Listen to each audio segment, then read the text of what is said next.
సుందరి పెళ్లిలో మాణిక్యం ద్వారా బయటపడ్డ రోహిణి నిజస్వరూపం షాక్లో ప్రభావతి మనోజ్. సుందరి పెళ్లిలో రోహిణి నిజస్వరూపం ఎలా బయటపడింది, ఎవరు బయటపెట్టారు, మరి మనోజ్ ఇంకా ప్రభావతి దేనికి షాక్ అయ్యారు? మరి ఇదంతా కూడా వీడియో ద్వారా చూసేద్దాం. ఎక్కడ స్కిప్ చేయకుండా చివరి వరకు చూస్తే పూర్తిగా మీకు అర్థమవుతుంది. వీడియోని లైక్ చేయడం, షేర్ చేయడం మర్చిపోకండి. మీ లైక్, షేర్ మాకు మంచి సపోర్ట్ మరియు ఎంకరేజింగ్గా ఉంటుంది. ఇక మొత్తం మీద చూసుకున్నట్లయితే కనుక సుందరికైతే ఇక మాణిక్యం మేనల్లుడితోటి పెళ్లి చూపుల గురించి, పెళ్లి సంబంధాల గురించి మాట్లాడటం జరుగుతుంది. ఎందుకంటే ఇక మొత్తం మీద చూసుకున్నట్లయితే కనుక అలా ఈ వీళ్ళ పెళ్లి చూపుల విషయం అయితే జరుగుతూ ఉంటుంది.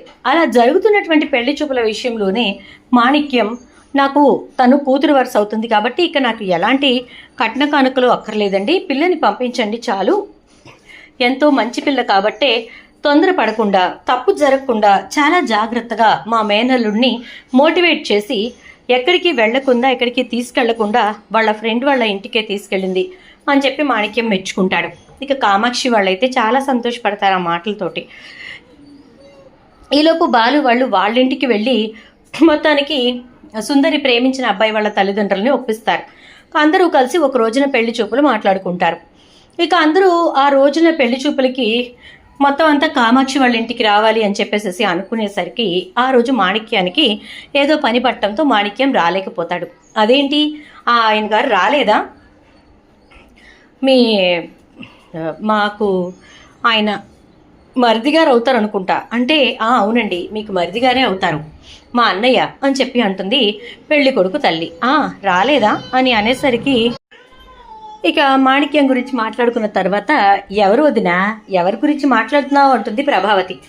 ఇదిగో వీళ్ళ అన్నయ్య గారు నిన్నొచ్చి ఎంత బాగా మాట్లాడారో తెలుసా, రూపాయి కట్నం అక్కర్లేదు, పిల్లని పంపించండి చాలు, పిల్లే చాలా చక్కగా మాట్లాడుతోంది, మంచాలు, సోఫాలు ఇలాంటి వాటి గురించే మనం మాట్లాడుకోవాల్సింది, వాళ్ళ జీవితం బాగుండాలి, మంచి భవిష్యత్తు వాళ్ళకి ఇవ్వాలి, మాది చాలా మంచి మనస్సు నాది, మనుషులు బాగుండాలి, మనసులు బాగుండాలి అనుకునే రకాన్ని అంటూ ఎంత బాగా మాట్లాడారు. ఆయన మాట్లాడిన పద్ధతికే మేమైతే చాలా వరకు ఇంప్రెస్ అయిపోయాం అని అంటే, పోన్లే మొత్తానికి రంగారావు అన్నయ్యకి ఒక బాధ్యత తీరినట్టే, కనకపోయినా ఒక కూతురుంది కాబట్టి దాన్ని మరో ఇంటికి పంపించడమే పెద్ద బాధ్యత కదా అని అంటుంది. ఇక పెళ్లి చూపుల కార్యక్రమం జరిగిపోయి తాంబూలాలు పుచ్చేసుకుంటారు. ఇక పెళ్లి పత్రికలు కూడా, లగ్న పత్రిక కూడా రాయించేస్తారు. వారం రోజుల్లోనే పెళ్లి పెట్టుకుంటారు. ఇక సుందరిని అయితే అందరూ మెచ్చుకుంటారు. అందరి తలవంపులు తీసుకురాకుండా, అందరినీ కూడా రోడ్డును నిలబెట్టకుండా చాలా చక్కగా మర్యాదపూర్వకంగా అన్నీ జరిగేటట్టుగా చేశావు, చెప్పిన మాట విన్నావు అని చెప్పని అంటారు. ఇక అత్తమామలు కూడా మెచ్చుకోవడంతో సుందరి అయితే చాలా సంతోషపడుతుంది. ఇక పెళ్లి పనులు, పెళ్లి ఏర్పాట్లు అన్నీ జరుగుతూ ఉంటాయి. ఇక ఆ పనుల్లో మాణిక్యం చాలా హడావిడిగా ఉంటాడు. మాణిక్యానికి పిల్లలు ఉండరు, మేనల్లుడే అన్ని. రంగా వాళ్ళకి ఎలా అయితే పిల్లలు లేకుండా తమ్ముడు కూతురునే కూతురుగా అనుకుంటారో, మాణిక్యం కూడా మేనల్లుడిని ఇక సొంత కొడుకులా చూసుకుంటూ ఉంటాడు. ఇక వాడి పెళ్ళంటే ఇక మాణిక్యానికి సంబరమే. ఇలా జరుగుతూ ఉండగా ఇక పెళ్లి రోజు రానే వస్తుంది. అందరూ కూడా ఈ లోపల రంగా వాళ్ళు ప్రభావతి కుటుంబం మొత్తానికి కూడా బట్టలు తీయాలని చెప్పి అనుకుంటారు. ముఖ్యంగా బాలు, మీనాకి ఇక అందరికీ బట్టలు తీస్తారు. బాలు, మీనాకైతే చాలా మంచిగా కొంటారనమాట. అది చూసిన ప్రభావతి, వాళ్ళకి ప్రత్యేకించి అందరికంటే కాస్ట్లీ కొన్నట్టున్నావు అని అంటే, చూడు వదినా, కాస్ట్లీ సమస్య కాదు, వాళ్ళిద్దరూ లేకపోతే ఈరోజు ఇదంతా ఇలా జరిగి ఉండేది కాదు, మా పరువు మర్యాదలు రోడ్డుకు ఎక్కకుండా కాపాడింది వాళ్లే, అందుకోసమే వాళ్ళ కోసం మేము ఏమైనా చేస్తాం అని అంటుంది. ఏమోలే, ఎవరి మనసు మారుస్తున్నారో ఏమో ఎవరికి తెలుసు అని చెప్పని అంటూ ఉంటుంది ప్రభావతి. అయితే ఒకళ్ళు మా మనసు మార్చవసరం లేదు వదినా, మంచి మనసులు ఎప్పుడూ కూడా మంచి మనుషులతోటే ఉంటారు అని అంటూ ఇక కామాక్షి అయితే, ఇదిగోండ్రా మీ ఇద్దరికి బట్టలు, పెళ్ళికి ఇవే వేసుకోవాలి, 2 రోజుల్లోనే కదా పెళ్ళి, మీనా డెకరేషన్ అంతా అదిరిపోవాలి అంటే, అలాగే పిన్ని మొత్తం అన్నీ రెడీ చేసి పెట్టేశాను, ఎవరికి వేయని డిజైన్ వేశాను ఇప్పుడు అని అంటే, అవునా పోనీలే, ఈ పెళ్ళికి ఎలాగూ ఆర్టీసీ వాళ్ళు చాలామంది వస్తారు, ఇదిగో మీ మామయ్య ఇంకా ఆల్రెడీ సర్వీస్లో ఉన్నాడు కదరా అంటే, అదే అత్త నేను కూడా అనుకున్నాను అని చెప్పని అంటాడు. ఇంకా అలా మొత్తం మీద ఇంకా అందరూ కూడా సంబరపడుతుంటే రంగా సత్యం దగ్గరికి వచ్చి, ఒరేయ్ నాకు నిజంగా ఒక కూతురిని కని పెంచి అత్తారింటికి పంపితే ఎంత అనుభూతి వస్తుందో సుందరి మూలాన అనుభూతి వస్తుందిరా అంటే, పోన్లే, మీ తమ్ముడికైనా నీకైనా ఉన్నది అదొక్కతే కదా, మగపిల్లలు కూడా లేరు, మీరు సంపాదించేది దానికే కదా అంటే, అంతే మరి, కామాక్షికి తన తరపున ఎవరూ లేరు కదా, తను వాళ్ళ అమ్మకి ఉన్న ఒక్కగానొక్క నలుసు, అటునుంచి వచ్చిందే కానీ ఇటునుంచి వచ్చిందే కానీ మొత్తం సుందరికే అని అంటూ ఉంటే, శుభ్రంగా బాలుగడు చేసుకోవాల్సింది అని అంటాడు. బాలుకి బావమరదల సరసానికే తప్ప పెళ్లికి పనికిరాదు ఇది, ఎందుకంటే చిన్నపిల్ల కదా అంటే, నేను ఊరికే సరదాగా అన్నాలేరా అని అంటాడు రంగా. ఇక అలా అన్న తర్వాత రోజు ఆ పెళ్లి మంటపం డెకరేషన్కి వెళ్ళేసరికి మంటపం డెకరేషన్ అంతా జరుగుతూ ఉంటుంది. రాత్రికే పెళ్ళి. ఇక అక్కడికి మాణిక్యం వస్తాడు. వచ్చేసరికి మాణిక్యం మొత్తం అంతా చూసి, చాలా బాగా డెకరేషన్ చేస్తున్నారు ఎవరో కానీ, అసలు మంటపం ఎక్కడా కూడా ఇలాంటిది చూడలేదు, ఎంత బాగుందో అంటూ ఉంటాడు. మాణిక్యం మాట వినపడి, ఈ గొంతు నేను ఎక్కడో విన్నట్టుందే అనుకుంటూ ఇక బాలు అయితే మాణిక్యం దగ్గరికి వస్తాడు. వచ్చి, మేకమామ అనగానే, ఇదేంటి నన్ను ఆ బాలు పిలుస్తున్నట్టు అనిపిస్తోంది అంటూ వెనక్కి తిరిగి చూసేసరికి బాలు ఉంటాడు. ఓ బాలు, నువ్వా, ఏంటి ఇక్కడికి వచ్చావు అంటే, ఆ ప్రశ్న నేను నిన్ను అడగాలి, నువ్వేంటి ఇక్కడికి వచ్చావు అని అంటాడు. అది మా మేనల్లుడి పెళ్ళుంది ఈ మండపంలోనే, అందుకే కార్యక్రమాలు ఏర్పాట్లు ఎలా జరుగుతున్నాయో చూద్దామని వచ్చాను అంటే, మా మరదల పెళ్ళి కూడా ఈ మండపంలోనే, అందుకే నేను ఇక్కడున్నాను, డెకరేషన్ చేస్తున్నాను అంటాడు. మీ మరదల పేరేంటి అనగానే, మీ మేనల్లుడి పేరేంటి చెప్పు అంటే, వాళ్ళ మేనల్లుడి పేరు చెప్తాడు మాణిక్యం. మా మరదల పేరు సుందరి అనగానే, అంటే మా మేనల్లుడు మీ మరదలు ప్రేమించుకున్నారా, కామాక్షి గారు నీకేమవుతారు అని అనేసరికి, చిన్నప్పటి నుంచి మా నాన్న ఇంకా రంగారావు మావయ్య ఇద్దరు ఫ్రెండ్స్, అందుకే సుందరి నాకు మరదలవుతుంది అని అనేసరికి, ఓ అలాగా, సరే సరే అయితే అంటూ ఉంటే, ఇప్పుడు ఈ పెళ్ళి జరగాలన్నా ఆగాలన్నా నాకు కొన్ని నిజాలు తెలియాలి అంటాడు బాలు. బాలు, దయచేసి వాటికి వీటికి లంకి పెట్టకు, నా మేనల్లుడే నాకు అన్నీ, ఎందుకంటే నాకు పిల్లలు లేరు, వాడి జీవితం బాగుండాలని నేను కోరుకుంటున్నాను, దయచేసి ఏ అడ్డుపుల్లా వెయ్యకు బాలు అంటే, వేయను మేకమామ, కానీ నాకు కావాల్సింది ఒక్కటే, నువ్వెందుకు మలేషియా మావయ్యలాగా వచ్చావు, రోహిణికి నీకు సంబంధం ఏంటి, నువ్వు మలేషియాలో ఉండాల్సిన అడివి ఇక్కడెందుకున్నావు చెప్పు, జేంటి కథంతా అని అనేసరికి, చెప్తాను బాలు, మొత్తం చెప్తాను అని చెప్పి అంటాడు. ఇక మన మాణిక్యం అయితే అన్న తర్వాత, ఇప్పుడు కాదు, జరిగిందేంటి అనేది క్లుప్తంగా చెప్పు, మలేషియా నిజమా కాదా అంటే, కాదు బాలు, అది నన్ను వాళ్ళు ఆడించిన నాటకంలో పాత్ర మాత్రమే అని అంటే, ఓహో, అంటే నువ్వు మలేషియా నుంచి రావడం నిజం కాదు, మలేషియాలో ఎవరైనా ఉన్నారా అని అంటే, అది నాకు తెలియదు బాలు, కానీ మొన్న మాత్రం ఒక ఫోటో తెచ్చిచ్చి రోహిణి అస్థికలని చెప్పి ఒక కుండలో బూడిద తీసుకొచ్చి ఇచ్చింది, ఇవి మాత్రమే తీసుకొచ్చి మీ ఇంట్లో ఆ పాత్ర ముగించమని చెప్పింది, నా పాత్రని కూడా అక్కడితో ముగిస్తున్నానని చెప్పింది అనగానే, సరే ఈ విషయాలన్నీ పెళ్ళయ్యే వరకు దాచిపెట్టు, పెళ్ళయిన తర్వాత నేను చెప్పినప్పుడు మా వాళ్ళందరి ముందు ఇవన్నీ కూడా నువ్వు నిజం బయట పెట్టాలి, సరేనా, అలా అయితేనే ఈ పెళ్ళి ముందుకు సాగుతుంది అనగానే, బాలు, ఒకవేళ పెళ్లి జరిగిపోయిన తర్వాత నేను బయట పెట్టకపోతే అని అంటాడు. చూడు, నేను ఎలాంటి మనస్తత్వం కలవాడినో నువ్వు కూడా అలాంటి మనస్తత్వం కలిగిన వాడివి కాబట్టే రోహిణి చెప్పింది నువ్వు చేసావు, ఒకరి జీవితం బాగుండాలి అనుకునే మనిషివే కానీ ఒకరి జీవితం నాశనం అయిపోవాలనుకునే మనిషివి కాదు, కాబట్టి ఖచ్చితంగా నీ మేనల్లుడి పెళ్లి సాఫీగా సాగిపోవాలి అంటే నువ్వు ఆ నిజాన్ని బయట పెట్టాలి అని అంటే, నిజం బయట పెడతాను బాలు అంటాడు. ఒకవేళ నువ్వు బయట పెట్టకపోయినా, ఇదిగో ఇప్పటి వరకు నీతో మాట్లాడిందంతా నేను రికార్డ్ చేసి పెట్టాను, అది నేను బయట పెట్టుకుంటానంటే, అవసరం లేదు బాలు, నేనే బయట పెడతాను అని అంటాడు. కానీ ఒకటి చెప్తున్నాను విను మేకమామ, నేనేమీ రోహిణి జీవితం నాశనం అవ్వాలని కోరుకోవట్లేదు, కానీ రోహిణి తను చేస్తోంది తప్పని తెలిసి కూడా ఇంటందరి మీద పెత్తనం చేయడంతో పాటు కుటుంబంలో గొడవలు తీసుకొస్తోంది, మీనాను ఎప్పటికప్పుడు అవమానిస్తోంది, అది నేను తట్టుకోలేకపోతున్నాను, అందుకే నీకు చెప్తున్నాను అని అనేసరికి, అలాగే బాలు, నాకు అర్థమైంది అంటాడు మాణిక్యం. ఇక ఆ తర్వాత రోజు ఆ రోజు రాత్రి పెళ్లి మొదలవుతుంది. పెళ్లిలో అందరూ కూడా చాలా సంతోషంగా ఉంటారు. అలా సంతోషంగా ఉన్నటువంటి టైంలోనే ఇక ఆడపిల్లకి పెట్టాల్సినవన్నీ పెట్టాము అని చెప్పి లారీడు సామాను చూపిస్తాడు. ఇక రంగారావు అయితే, ఏమి వద్దన్నాను కదా, మంచాలు, గ్లాసులు, గిన్నెలు వీటి కోసం కాపురాలు చేయరు అని అంటాడు మాణిక్యం. కానీ మా తృప్తికి మేము ఇవ్వాలి కదా అంటే, ఇదేంటండి తృప్తికి? లారీడు సామానం తృప్తికి ఇస్తారా? ఇప్పుడు మీ సామానం కోసమే మేము ఒక ఇల్లు అద్దెకు తీసుకోవాలేమో అని అంటే, అయ్యో అప్పుడే వేరు కాపురాల దాకా వెళ్ళకండి, ఎందుకంటే అది ఇంకా చిన్నపిల్ల, దానికి ఇంకా ఏమీ తెలీదు అని అంటే, అదేలేండి నేను ఊరికే సరదాగా అన్నాను, పర్వాలేదు అని చెప్పని అంటాడు మాణిక్యం. మాది పెద్దిల్లేనండి, ట్రిపుల్ బెడ్రూమ్, ఏం పర్వాలేదు అని అంటాడు. ఇక అయిపోయిన తర్వాత పెళ్ళి అయిపోతుంది. ప్రభావతి అయితే మాణిక్యాన్ని చూస్తుంది.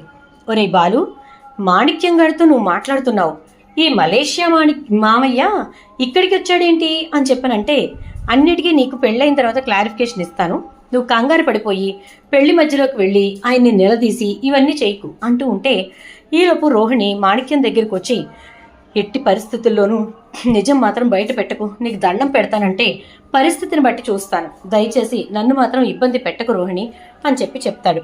ఇక అయిపోయిన తర్వాత అందరూ కలిసి ఇక రాత్రి మీద పెళ్లి జరిగిపోయిన తర్వాత ఒక్కొక్కరుగా ఆలోచనలో పడతారు. ఏంటి అసలు మాణిక్యం ఇక్కడ ఉన్నాడు ఎందుకు అని చెప్పేసి అటు మనోజ్ ఇటు ప్రభావతి ఆలోచిస్తూ ఉంటారు. అప్పుడు వస్తాడు మాణిక్యం.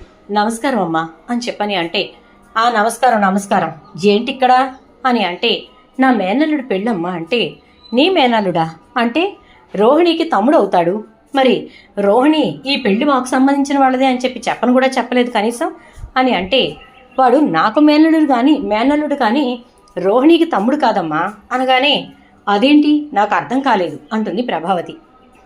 వాడు నా చెల్లెలి కొడుకు, అందుకే నాకు మేనల్లుడు అనగానే, మరి రోహిణి నీ చెల్లెలి కొడుకు కూతురే అన్నావు కదా అంటే, కాదమ్మా, రోహిణి జీవితంలో నేనొక పాత్రధారిని మాత్రమే, అంటే ఒక క్యారెక్టర్లో జీవించాను అంతే తప్ప రోహిణికి నాకు ఎలాంటి రక్త సంబంధం లేదు అంటాడు.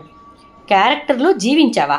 అర్థం కాలేదు అనగానే, నన్ను మలేషియా మామయ్యగా నటించడానికి రమ్మని చెప్పి రోహిణి ఫ్రెండ్ విద్య అడిగింది. దాంతో వాళ్ళ మాట కాదనలేక మీరు ఊరు వెళ్తున్నప్పుడు రావడానికి సరే అన్నాను. ఆ తర్వాత 2-3 సార్లు నా దగ్గరికి వచ్చి ఆ పాత్రని కాస్త పొడిగించాలని చెప్పని అడిగారు. అసలు విషయం అర్థమయ్యి ఇక నేను చెయ్యను అన్న రోజున తన తండ్రి పాత్రను చంపేసి ఆ ఫోటో నా చేతిలో పెట్టి, ఇదిగో ఈ బూడిదని తీసుకెళ్ళి నువ్వు ఆ ఇంట్లో టేబుల్ మీద పెట్టు, అక్కడ కథ నేను నడిపించుకుంటానంది. అలా నడిపించాను అంతే తప్ప రోహిణి తండ్రి ఎవరో నాకు తెలియదు, రోహిణి ఎవరో నాకు తెలియదు. నేను కేవలం నాటకం వేస్తూ ఉంటాను, ఎందుకంటే నాకు నాటకాలంటే పిచ్చి. నాకు ఒక క్యారెక్టర్ గట్టిగా పడితే నేను ఒక మంచి క్యారెక్టర్ ఆర్టిస్ట్ అవ్వాలనేది నా కోరిక. దాన్ని రోహిణి వాళ్ళు ఇలా వినియోగించుకున్నారు అని చెప్తాడు. దాంతో ఒక్కసారిగా ప్రభావతి కోపంతో ఊగిపోతూ రోహిణి అని చెప్పి గట్టిగా అరుస్తూ ఉంటుంది. ఇక రోహిణి వచ్చి, ఏంటత్తయ్య గారు పిలిచారు అని చెప్పని అంటూ ఉంటే, ఏంటా మీ మలేషియా మామయ్య వచ్చాడు అంటుంది. అది చూశానత్తయ్య అంటూ పలకరించాను, చాలా సంతోషంగా ఉన్నాడు, వాళ్ళ మేనల్లుడు పెళ్ళి కదా అనగానే, అంటే నీకేమవుతాడు అతను అంటే, అతను నాకు తమ్ముడు అవుతాడు అత్తయ్య అంటుంది. మరి నీకంటూ ఇక్కడ ఎవరూ లేరని చెప్పావు, ఇక్కడ ఎలాంటి రక్త సంబంధికులు లేరని చెప్పావు అని చెప్పని అనగానే, అది అంటే అత్తయ్య అసలు ఏం జరిగిందంటే అంటూ ఉంటుంది. విషయం నాంచకుండా చెప్పు ఎందుకు ఇలా చెప్పావు అని అంటూ ఉంటే, లేదత్తయ్య చెప్తాను, ఒక్క 5 నిమిషాలు నాకు టైం ఇవ్వండి అని చెప్పేసేసి అంటుంది రోహిణి. అయితే ఇంకేం కథలు చెప్తావు, లేని తండ్రిని చంపేశావు, ఆ చంపేసిన తర్వాత ఆ ఫోటోని తీసుకొచ్చి మాణిక్యం చేతిలో పెట్టావు, ఆ బూడిద తీసుకొచ్చి మా నట్టింట్లో పెట్టావు, విషయం మొత్తం అటుదిటు ఇటుదటు చేసి చివరాఖరికి మీ నాన్న క్యారెక్టర్ని చంపేశావు, మాణిక్యం క్యారెక్టర్నేమో అండమాన్ దీవులకి పంపేశావు. ఇంకేముంది నువ్వు చెప్పడానికి? వెర్రి నాగన్నల్లా మేము వింటూ కూర్చున్నాం. మలేషియాలో ఉన్న ఆస్తులన్నీ పోయాయంటే అవునా అని చెప్పి నోరు వెళ్ళబెట్టుకున్నాం. ప్రతిసారి మా డబ్బే మాకు తీసుకొచ్చి ఇచ్చి, ఇదిగో ఇదే మీ డబ్బు అని చెప్తూ వచ్చావు అంతే కదా అంటే, అమ్మ మొన్న 3 లక్షలు తెచ్చింది అని అంటే, ఎక్కడి నుంచి తెచ్చిందిరా? అప్పు చేసుకొచ్చి ఉంటుంది అంటే, అవునమ్మా అప్పే చేసింది, వాళ్ళ మావయ్యని అడగమంటే ఎక్కడి నుంచి తెస్తాడు మా మావయ్య అంది. అంటే దీన్ని బట్టి చూస్తే దీనికి అసలు ఏ మావయ్య లేడు కదా అని అంటే, అదే కదరా నేను చెప్తుంది, దానికి ఏ మావయ్య లేడు, ఏ అత్తయ్య లేదు, ఏ తండ్రి లేడు, అంతా నాటకాలు అని చెప్పేసరికి, ఆంటీ అది కాదు, నేను చెప్పేది వినండి అత్తయ్య అంటూ ఉంటుంది. ఇక అప్పుడు శృతి అందుకుంటుంది. ఆహా, ఎంతోటి దానికేనా మీనాని అన్నన్ని మాటలు అన్నావు. మలేషియాలో మా ఇల్లు అలా ఉంటుంది, మలేషియాలో మా ఇల్లు ఇలా ఉంటుంది, పెనాలు ఇలా ఉంటాయి, అట్లు ఇలా వేస్తామంటూ పెద్ద పెద్ద కథలు చెప్పుకుంటూ వచ్చావు అని చెప్పని అనేసరికి ఇక రోహిణి అయితే అది కాదు శృతి అంటూ ఉంటుంది. చూడు, నీ నాటకాలు నీ మాటలు విని నేనే ఆశ్చర్యపోయాను. నిజంగానే రోహిణి వాళ్ళు ఇంతుంటుందేమో అంతుంటుందేమో అని. కానీ ఇక్కడ క్లియర్ కట్గా ఒక విషయం అర్థమైంది. అదేంటంటే నువ్వు ఆడే నాటకాలకి ఇంటందరినీ బలి చేశావని. ఇక మనోజ్ అయితే ఏంటి రోహిణి ఇదంతా, ఎందుకు ఈ నాటకాలు, ఎందుకు ఇన్ని రకాల అబద్ధాలు చెప్పావు అంటూ ఉంటే మనోజ్ అది కాదు మనోజ్, నేను చెప్పేది విను. ఇదంతా ఎందుకు చేశానంటే కేవలం ఒకే ఒకటి, అదేంటంటే నీ మీద ప్రేమ, ఎప్పటికీ నిన్ను వదలకూడదు అనేటటువంటి ఆశ, అంతకు మించి ఇంకేం లేదు. దానికోసమే ఈ అబద్ధాలు ఆడాను, దానికోసమే ఈ రకంగా మాట్లాడాను. దయచేసి నన్ను మాత్రం నాకు అన్యాయం చేయకు మనోజ్ అంటూ ఉంటే నువ్వు చేయాల్సిన అన్యాయం చేసేసావు, ఇంకా వాడు నీకు అన్యాయం చేయకూడదని మాట్లాడుతున్నావు. బా, ఎంత గొప్పదానివో అని చెప్పని అంటుంది ప్రభావతి. ఇక ప్రభావతి మాటలతోటి మనోజ్ అయితే అమ్మా ఇంకా మనం మాట్లాడి అనవసరం, కాబట్టి నేనైతే ఇలాంటి మనిషిని ఏలుకోవాలనుకోవట్లేదు అని అంటే నేను మాత్రం కోడలిగా ఇంట్లో ఉంచుతానా ఏంట్రా అంటూ ఉంటే అంటే ఏంటి, ఈ అత్తావతమ్మ కట్నం కోసం కోడల్ని వేధించబోతోందనమాట అని అంటే బాలు నువ్వు ఆగు బాలు అంటే నీకేం తెలీదు, నువ్వు వండు పార్లరమ్మా అని చెప్పేసేసి అంటూ బాలు రోహిణికి సపోర్ట్ చేయటం మొదలు పెడతాడు. ఏం మాట్లాడుతున్నావురా అంటే ఇప్పుడు కనుక పార్లరమ్మ వెళ్ళి ఏది పార్లరమ్మ నువ్వు వెళ్ళి పోలీస్ స్టేషన్లో మా అత్తావతి నా మీద వరకట్నం వేధింపు చేస్తోంది అంటే ఖచ్చితంగా పోలీసులు వరకట్నం వేధింపు కేసు పెట్టేస్తారు. అప్పుడు మా అమ్మావతిని ఇంకా మా అన్నగాడిని తీసుకెళ్ళి జైల్లో పడేస్తారు. లక్షలు మింగినోడా అని చెప్పేసేసి బాలు అంటాడు. అనేసరికి రోహిణికి బాలు ఇచ్చిన హింట్ అర్థమయ్యి అవును నిజమే బాలు, కానీ నేను అలా చెయ్యను అని చెప్పని అంటుంది. నువ్వు చెయ్యవులే, ఎందుకంటే నీకు మా లక్షలు మింగినోడంటే ఉన్న ప్రేమ లాంటిది, అంతేనా అంటే అవును. మనోజ్ నన్ను యాక్సెప్ట్ చేసి తన జీవితంతో ముడిపెట్టుకున్నాడు, అంతవరకు చాలు నాకు, అంతేకాని నేను ఎవరిని ఏ ఇబ్బంది పెట్టాలనుకోవట్లేదు అంటూ ఉంటే ప్రభావతి అయితే మనోజ్ నిజంగానే అది వెళ్ళి కేసు పెడితే ఇదంతా అవుతుందా అంటే అవుతుందమ్మా అంటాడు. మరి ఏం చేద్దాంరా అంటే సైలెంట్గా కామ్గా వదిలేయటం తప్ప మనం చేయగలిగింది ఏమీ లేదమ్మా అని చెప్తాడు. అయితే సరే కామ్గా ఊరుకో అని అంటుంది. ఇక రోహిణి బాలు వైపు చూస్తూ దండం పెడుతుంది. బాలు అయితే ఏం మాట్లాడడు. ఇక అయిపోయిన తర్వాత ఇంతేనా ఇంకేమైనా ఉన్నాయా నీ జీవితంలో మాకు తెలియాల్సినవి అని ప్రభావతికి హింట్ ఇస్తాడు. అవును చెప్పు రోహిణి, ఇంతేనా ఇంకేమైనా ఉన్నాయా, ఏవైనా ఉంటే ఇప్పుడే బయటపెట్టు, కాదు కూడదని తర్వాత ఇంకేదైనా బయటపడిందో చంపేస్తాను అని అంటుంది. ఇక మాణిక్యం వెంటనే ఇక నేను ప్రశాంతంగా ఈ ఊర్లో తిరగొచ్చు, ఇప్పటి వరకు మీ వాళ్ళందరి కంట్లో ఎక్కడ పడతానని ఒక భయంతో బెరుకుగా తిరిగాను అని అనుకుంటూ ఇక మాణిక్యం అంటాడు. సుందరి వాళ్ళని వాళ్ళ ఇంటికి అంటే రంగా వాళ్ళ ఇంటికి పంపిస్తారు, పెళ్ళైన కొత్త జంట కాబట్టి ఇంకా మాణిక్యం వాళ్ళ ఇంటికి వెళ్ళిపోతారు. ప్రభావతి వాళ్ళందరూ కూడా ఇంటికి వెళ్ళిన తర్వాత ఎంతలా మోసపోయాంరా, ఎన్నెన్ని కథలు చెప్పింది, ఎన్నెన్ని కబుర్లు చెప్పింది, ప్రతిదీ నమ్మాం. ఎవరు వస్తే వాళ్ళు మలేషియా వాళ్ళే అనుకున్నాం. ఆ మలేషియా నుంచి వాళ్ళు వచ్చినప్పుడు రోహిణి చేసిన యాక్టింగ్ తలుచుకుంటే పిచ్చెక్కిపోతుందంటే అదే కదా అత్తయ్య, ఆ రోజు నేను పంటి డాక్టర్ దగ్గరికి తీసుకెళ్ళినప్పుడు ఎంతలా మాట్లాడినా కూడా నేను వెళ్ళి మాట్లాడతానంటుంది, అసలు హాస్పిటల్ మెట్లెక్కగానే నాకు తగ్గిపోయిందంటుంది అంటూ శృతి చెప్తుంది. అప్పుడైనా నువ్వు గ్రహించాల్సిందంటే మేం గ్రహించినా మీరు గ్రహించరు కదా, మాదే తప్పంటారు కదా అంటూ శృతి ఎద్దేవా చేస్తుంది. దాంతో ఇక ప్రభావతి సైలెంట్ అయిపోతుంది. చూద్దాం ఏం జరుగుతుందో.